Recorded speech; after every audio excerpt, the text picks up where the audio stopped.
नमस्कार, मी अर्चना गावकडच्या रेसिपी या चॅनलवर तुमचं स्वागत. आज मी तुम्हाला फ्लावरची उसळ दाखवणार आहे. डाळ कांदा फ्लावर डाळ कांदाही म्हणू शकतो. तर इथं मी फ्लावर बारीक असं कट करून घेतलेला आहे. मसूर डाळ घेतलेली. आता ही मसूर डाळ फक्त स्वच्छ धुवून घ्यायची आहे. भांड्यामध्ये कांदा, तेल न टाकताच कांदा छान रंगावर परतून घ्यायचा.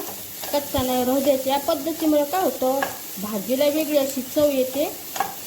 आपण जशी पद्धत बदलू तशी भाजीला वेगळी चव येते. साहित्य तेच का असना, पण चव मात्र नक्कीच बदलते. तर मोठ्या आचेवर कांदा व्यवस्थित परतून घ्यायचा. कांद्याला व्यवस्थित असा रंग आलेला आहे, खमंग असा सुगंध सुटलेला आहे. तेल, अद्रक, कोथिंबीर, लसूणची पेस्ट, घरगुती मसाला, काळं तिखट. या काळं तिखटाला जास्त रंग आलेला आहे काळपट, त्यामुळे आता इथं थोडंसं लाल तिखट टाकत आहे रंगासाठी. गॅस कमी केलेली आहे. असं परतून घ्यायचं. अद्रक, कोथिंबीर, लसूणचा कच्चेपणा जाईपर्यंत. टोमॅटो बारीक कट केलेली, पत्ता गोबी, स्वच्छ धुवून घेतलेली मसूर डाळ व्यवस्थित असं आता मिक्स करून घ्यायचं. गॅसच्या कमीच ठेवलेली आहे.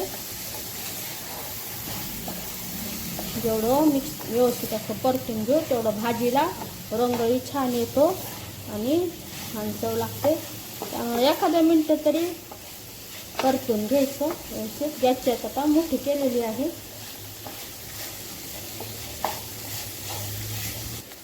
यामध्ये जास्त पाणी नाही, थोडी डाळ अर्धी कच्ची शिजेपर्यंत शिजेल एवढंच पाणी टाकायचं. चवीनुसार मीठ टाकल्यावर थोडं मिक्स करून घ्यायचं. किती थोडं पाणी टाकलेलं आहे. जे साहित्य तेवढं बुडून एवढंच पाणी टाकलेलं आहे, त्यामुळे कमी पाणी टाकलेलं आहे.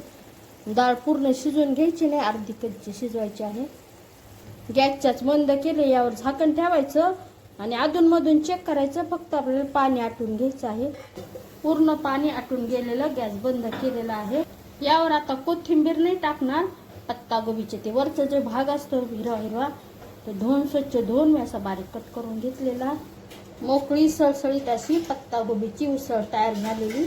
भाजी बनवण्याची पद्धत बदलली की चवही बदलते. साहित्य तेच असतं पण चव बदलते. व्हिडिओ आवडला तर लाईक करा. व्हिडिओला हाईप येतो त्यावर क्लिक करा. पत्ता गोबीची उसळ बनवा.